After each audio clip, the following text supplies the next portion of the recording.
Hello दोस्तों, आज हम माघ चौथ की धार्मिक कथा सुनेंगे। आप उसे सकट चौथ भी बुला सकते हैं या तिल चौथ भी बुला सकते हैं। सकट चौथ 2025 हिंदू धर्म में सकट के पर्व को बहुत खास और महत्वपूर्ण माना जाता है। ये दिन भगवान गणेश की पूजा अर्चना को समर्पित है। इस दिन महिलाएं संतान की लंबी उम्र, अच्छे स्वास्थ्य, तरक्की और सुख शांति के लिए निर्जल उपवास रखती हैं। हिंदू धर्म में सकट के पर्व को बहुत खास और महत्वपूर्ण माना जाता है। ये दिन भगवान गणेश की पूजा अर्चना को समर्पित है। इस दिन महिलाएं संतान की लंबी उम्र, अच्छे स्वास्थ्य, तरक्की और सुख समृद्धि के लिए निर्जल उपवास रखती हैं और व्रत का पारण हमेशा चंद्रमा के दर्शन के बाद ही किया जाता है। कहते हैं कि सकट पर विधि अनुसार माता सकट और गौरी पुत्र गणेश की आराधना करने से संतान को सुखों की प्राप्ति होती है। ज्योतिषियों के अनुसार इस दिन तिल का विशेष प्रयोग किया जाता है। यदि तिल का स्नान व दान किया जाए तो संतान के भाग्य में वृद्धि होती है, साथ ही सभी दोषों से भी छुटकारा मिल सकता है। पंचांग के अनुसार हर साल माघ माह की कृष्ण पक्ष की चतुर्थी तिथि को सकट चौथ का पर्व मनाया जाता है। इस साल 17 जनवरी 2025 को सकट चौथ का व्रत रखा जाएगा और इस तिथि पर सौभाग्य योग बन रहा है, जिस पर माघ नक्षत्र का सहयोग रहेगा। ऐसे में कुछ खास उपाय करने से मनोवांछित फलों की प्राप्ति भी हो सकती है। ज्योतिषियों की माने तो सकट के पर्व पर परिवार के साथ भगवान गणेश जी की पूजा और उनके खास मंत्रों का जाप करने से तरक्की में आ रही बाधाएं समाप्त हो जाती हैं। आप इन मंत्रों का जाप भी कर सकते हैं। गणेश स्तुति मंत्र है: ओम श्री गणेशाय नमः, ओम गणपते नमः, ओम वक्रतुंडाय नमः, ओम ह्रीं श्रीं क्लीं गौं गः श्री महागणधीपते नमः, ओम विघ्नेश्वराय नमः, गजानन भूतगणाधि सेवितं कपितत् जम्बूफलसार भक्षितम् उमासुतं शोक विनाशकारणं नमामि विघ्नेश्वर पाद पंकजम। और अब कथा पढ़ते हैं। पहले चौथ माता की और उसके बाद गणेश जी की कहानी सुनेंगे। अब हम सुनते हैं माघ चौथ माता के व्रत की कथा, जिसके अनुसार एक साहूकार साहूकारनी थी। वह धर्म पुण्य व्रत कुछ भी को नहीं करता, जिक्र से उना के कोई संतान को नहीं हुई। एक दिन पड़ोसन माघ चौथ की कहानी सुन रही थी। साहूकार ने पूछी कि ये क्या करो। वो बोली कि आज चौथ का व्रत है, सो कहानी सुनो। साहूकार ने पूछी कि इससे क्या होता है। पड़ोसन बोली कि अन्न धन संतान होवे। जब साहूकार ने बोली कि मैं नहाई रह जाऊं तो सवा शेर को तिलकुट्टो करूं और चौथ को व्रत करूं। वह नहाई रहेगी।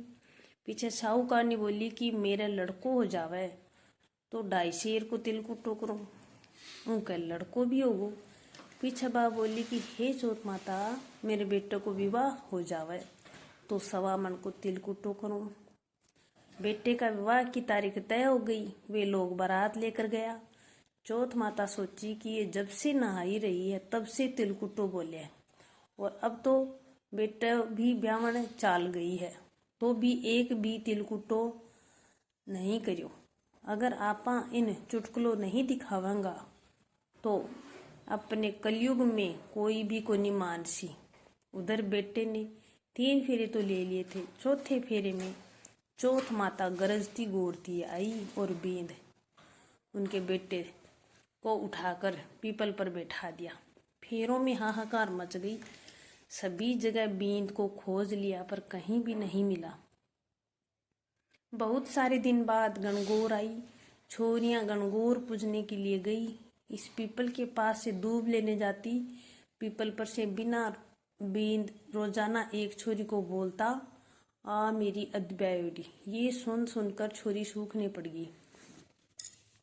छोरी की माँ बोली कि बेटी, मैं तेरे को अच्छा खिलाती हूँ, फिर भी तुम क्यों सूखने पड़ गई।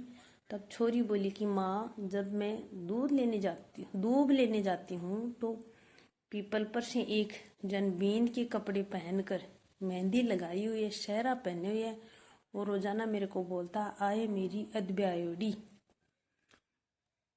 माँ ने वहां जाकर देखते तो उनको जमाई ही बैठा। तब वह बोलती है कि मेरी बेटी ने अदब्याही करके आप यहाँ पर क्यों बैठे हो। बींद बोलिया कि मैं तो चौथ माता के गहने पड़ो हूँ। मेरी माँ तिलकुटो बोलियो तो जी को करियो को ना। जी कैसे चौथ माता मेरे से नाराज होकर यहाँ उठाकर ले आई है और अठी बैठा दियो। उसी वक्त वह बींद की माँ के पास गई और सारी बात बताई। जब वह साहूकारनी बोली कि हे चौथ माता, मेरा बेटा घर आ जाए तो मैं 2.5 मन को तिलकुटो करूं, और छोरी की माँ भी 2.5 मन को तिलकुटो बोल दियो। चौथ माता राजी हो गई और उनके बेटा ने लाकर के फेरा में बैठा दियो। बेटे का ब्याह हो गया। पीछे वे लोग खूब धूमधाम से चौथ माता को तिलकुटो करियो और सारी नगरी में हेलो फिरा दियो कि सब कोई चौथ माता को व्रत करियो, तिलकुटो करियो। ही चौथ माता उन्हा का बेटा बहू ने मिलाया जिसा सबका ने मिलाइए। कहता ने, सुनता ने, उकारा भरता ने, अपने सारे परिवार ने मिलाइए। अब इसकी बाद गणेश जी की कहानी सुनते हैं। एक बुढ़िया माई थी, उनके एक बेटा बहू थे। वह बुढ़िया सदैव गणेश जी की पूजा किया करती थी। एक दिन गणेश जी प्रकट होकर उस बुढ़िया से बोले, बुढ़िया माँ, तू जो चाहे सो मांग ले। तब बुढ़िया बोली, मुझसे तो मांगना नहीं आता है, किससे और क्या मांगू। तब गणेश जी बोले, अपने बेटे बहू से पूछ कर मांग ले।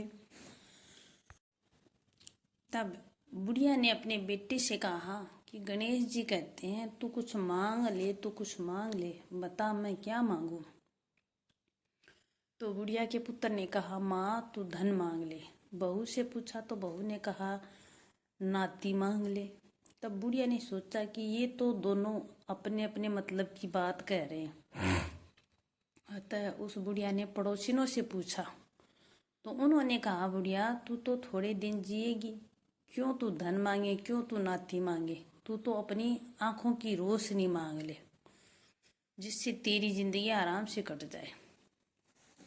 इस पर बुढ़िया बोली, यदि आप प्रसन्न हैं तो मुझे 9 करोड़ की माया दें, निरोगी काया दें, अमर सुहाग दें, आंखों की रोशनी दें, और मेरे पोते को मैं सोने के कटोरे में दूध पीता देखूं, और सब परिवार को सुख दे और अंत में मोक्ष दे। ये सुनकर तब गणेश जी बोले, बुढ़िया माँ, तुमने तो हमें ठग लिया, फिर भी जो तूने मांगा वचन के अनुसार सब तुझे मिलेगा। और ये कहकर गणेश जी अंतर ध्यान हो गए। उधर बुढ़िया माँ ने जो कुछ मांगा वह सब कुछ मिल गया। हे गणेश जी महाराज, जैसे तुमने उस बुढ़िया माँ को सब कुछ दिया, वैसे ही सबको सब कुछ देना।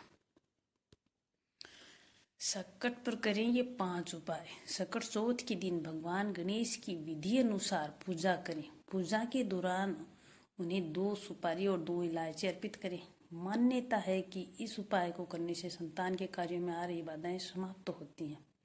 अभी दूसरा उपाय, संकट चौथ के शुभ दिन पर गणेश जी को घी गुड़ का भोग लगाएं, फिर इससे प्रसाद के रूप में ग्रहण करें। मान्यता है कि इससे आर्थिक समस्याओं का निवारण होता है और साथ ही भगवान गणेश का आशीर्वाद भी प्राप्त होता है।